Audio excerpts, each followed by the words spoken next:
मित्रांनो, अवघ्या 16व्या वर्षी संजीवन समाधी घेणाऱ्या संत ज्ञानेश्वर माऊलींची ही भूमी, 42 वर्षाच्या जीवनात जगाला संदेश देणाऱ्या संत तुकोबारायांची भूमी.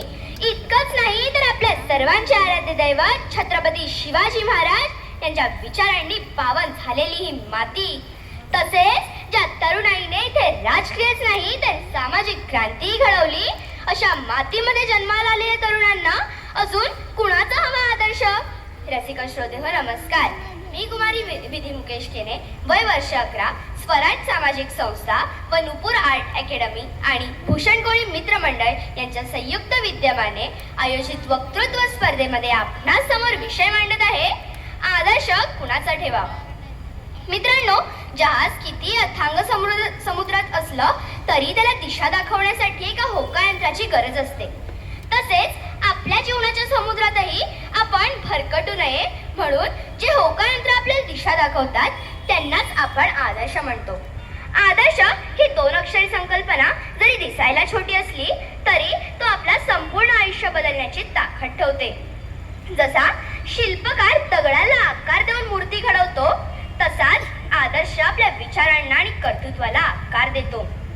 आजच्या सोशल मीडियाच्या युगात दिसणं महत्वाचं झालंय आणि असणं मागे पडलंय. रील्सवरचे हिरो आणि पडद्यावरचे अभिनेते आपले आदर्श होऊ लागलेत. कोणीतरी 2 गाणी गायली की तो आपला आदर्श होतो, कोणीतरी पडद्यावर चमकला की तो आपला आदर्श होतो. जर असंच असेल ना तर समजून घ्या की आपल्या विचारांना गंज चढलंय. अरे, ज्याला पाहून रक्तामध्ये सळसळ निर्माण होते, ज्याला पाहून संकटाच्या छाताळावर पाय देऊन उभं राहायची ताकद देतो, तो खरा आदर्श असतो. मूर्ती नव्हे तर विचार पूजा, व्यक्ती नव्हे तर गुण शोधा. आदर्श असावा असा की ज्याला पाहून पुन्हा पुन्हा इतिहास घडावा, ज्याला पाहून पुन्हा पुन्हा इतिहास घडावा. अरे, अवघ्या वयाच्या 23व्या वर्षी जेव्हा आपण करिअरचा विचार करत असतो तेव्हा हसत हसत फाशीवर जाणाऱ्या भगतसिंग सुखदेव यांच्या त्यागाचा आणि क्रांतीचा आदर्श ठेवा. अरे, आज नुसतं ब्रेकअप झालं की फाशी घ्यावीशी वाटते, अशांना आदर्श ठेवावा. तो 29 वर्षाच्या त्या स्फोटक, ओजस्वी, तेजस्वी अशा योद्धाचा, ज्यांच्या अंगावरची कात्री मुघलांनी सोडली, ज्यांचे डोळे काढले, ज्यांची जीभ छाटली गेली, तरी मरतानाही छत्रपती संभाजी महाराजांनी औरंगजेबाच्या डोळ्यात डोळे घालून सांगितले, 100 जन्म मिळाली तरी स्वराज्य आणि धर्म सोडणार नाही. छत्रपती शिवाजी महाराजांचा आदर्श ठेवायचा म्हणजे कपाळावर चंद्रकोर लावून जमणार नाही, तर त्यांच्यासारखे नियोजन आणि स्त्रीचा आदर करणं होय. डॉक्टर बाबासाहेब आंबेडकरांचा आदर्श ठेवायचा म्हणजे कोटारनी पिन लावून जमणार नाही, तर त्यांच्यासारखी अखंड वाचनाची ओढ हा आदर्श ठेवावा लागेल. भूतकाळाचे भान, वर्तमानाची जाण व भविष्याचे ज्ञान असणाऱ्या महापुरुषांनी स्वतः चंदनाप्रमाणे जिजून आपल्या तेजस्वी विचारांद्वारे समस्त मानवात सुगंध भरला आहे. अहो, या महापुरुषांनी वैचारिक क्रांती केली, समाजाचे प्रबोधन केले आणि मानव जातीचा उद्धार केला.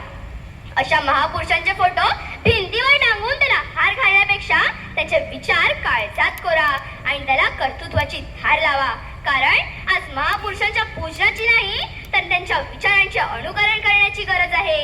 अरे, ज्याला स्वतःचा बाप दिसत नाही त्याला शिवराय आणि शंभूराजे कधीच कळणार नाही. जो बाप फाटकी बंधन घालून तुमच्या ब्रँडेड कपड्याचे हप्ते भरतोय तो खरा आदर्श आहे.